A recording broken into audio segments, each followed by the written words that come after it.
Hi everyone. आज मैं आप लोगों को कुछ सुनाने आई हूँ। हो सकता है बहुत से लोगों ने इनको सुना हो, बट मैं चाहती हूँ आज आप आचार्य प्रशांत को मेरे साथ सुनिए। आप में से किसी को याद है आप जब 1.5 साल के थे तो आपकी माँ आपके लिए क्या करती थी? किसी को याद है? या 6 महीने के थे आप तो आपकी माँ आपकी किस किस तरह सेवा करती थी? कुछ याद है? देखिए, प्रकृति ने कितना क्रूर मजाक करा है स्त्री के साथ। बच्चे को याद ही नहीं रह जाएगा कि उसकी माँ ने उसके लिए क्या क्या करा है। और बच्चा 8-10 साल का होगा और वो अपनी अलग दुनिया देखनी शुरू कर देता है, हाँ या ना? वो नहीं बताएगा आपको कि स्कूल में आज क्या कांड करके आया। और अभी है वो तीसरी क्लास में या कि पहली कक्षा में है, 6 साल का है। और वो माँ से झूठ बोलना भी शुरू कर देगा, चीजें छुपानी भी शुरू कर देगा। और यही बच्चा, माँ ने अपनी जिंदगी खराब कर दी, कैरियर खराब कर दिया, ज्ञान खराब कर दी, अध्यात्म खराब कर दिया, मुक्ति से चूक गई। माँ ने सब कुछ। यहाँ मैं कुछ दिखा रही थी आप लोगों को। मैं इन्हें बहुत सुनती हूँ, आचार्य प्रशांत को। बहुत अच्छी बातें बताते वो, तो मैं उन्हें बहुत सुनती हूँ।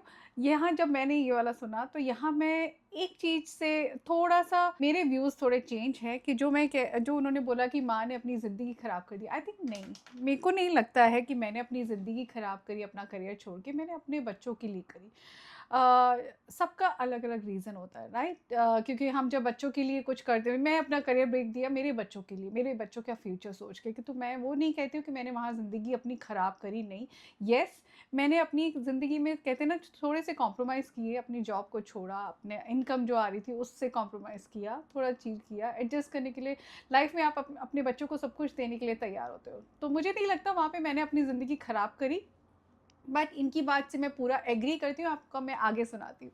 कुछ अपने लिए, बच्चे के लिए ही कर डाला। माओ को किस बात से, किस दमन से गुजरना पड़ता है, इस पर तुम कभी ध्यान ही नहीं देते। ट्रू। अब एक ये वीडियो और शेयर करना चाहती हूँ आप लोगों के साथ। कुछ सेकंड वेट कीजिए। स्त्री के लिए तो बहुत बहुत बहुत जरूरी है अपने पाँव पे खड़ा होना। हर चीज से समझौता कर लेना, कमाने से मत करना। आदमी के लिए भी जरूरी है, औरत के लिए भी। पर लड़कियों के लिए, स्त्रियों के लिए विशेषतया जरूरी है कि वो जिंदगी के किसी भी मुकाम पर आर्थिक रूप से पर निर्भर न हो जाए। कम कमाओ, लेकिन इतना तो जरूर कमाओ कि रोटी अपनी खाओ। कोई हो घर में, तुम्हारा पिता हो, पति हो सकता है 1 लाख कमाता हो, 5 लाख कमाता हो, उससे तुलना मत करो अपनी। अगर तुम बहुत नहीं कमा पा रही तो 10 ही हजार कमाओ, पर इतना तो रहे ना कि मुंह में जो टुकड़ा जा रहा है वो अपना है। बाहर निकलो, पूरा व्यक्तित्व बदल जाएगा। घर में घुसे घुसे व्यक्तित्व कुंठित हो जाता है। ओके, अब मैं इनकी बात से पूरा एग्री करती हूँ। ये बहुत ज़रूरी है कि आप कितना इनकम लाते हो, आप कितना कमाते हो, ये ज़रूरी नहीं है। ज़रूरी है आप कुछ स्टार्ट कीजिए। मैं इसलिए बोल रही हूँ, यहाँ पे जब बच्चों की बात करी थी, मुझे भी याद नहीं है मेरे पेरेंट्स जब मैं 6 महीने की थी क्या क्या उन्होंने फेस किया होगा। हमारे बच्चों को भी याद नहीं होता है। ये एक साइकिल है जो सबके साथ ही होता है, खाली मेरे या आपके साथ नहीं। मैं एक चीज़ और बताती हूँ, इसमें एक चीज़ और ऐड करती हूँ। जब बच्चा 8 साल का हुआ वो अपनी ज़ोन में चला जाता है। जब बच्चा 15 साल का होता है वो अपने सर्कल में चला जाता है, वो पेरेंट्स के साथ ज़्यादा नहीं रहना चाहता है। और एक टाइम ऐसा आता है कि वो ही आपको रियलाइज़ करवाता है कि आपने नौकरी नहीं करी तो वो आपकी चॉइस थी, वो मैंने नहीं बोला था आपको। ये सुनने का वेट मत कीजिए, क्योंकि मुझे ये लगता है कि आप बच्चों के साथ साथ आपको अपना भी स्टैंड लेना बहुत ज़रूरी है।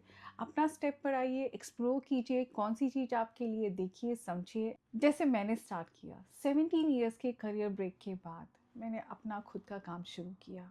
बहुत सी चीज़ों को फेस करना पड़ा, बट मेरी लर्निंग, मेरी ग्रोथ मेरे को आज दिखती है। तो आज अपने कंफर्ट ज़ोन से बाहर निकलिए, स्टेप लीजिए। अगर आप मेरे बिज़नेस के बारे में जानना चाहते हैं तो आप मुझे मैसेज कर सकते हैं, मैं आपको पूरी इन्फॉर्मेशन दूँगी।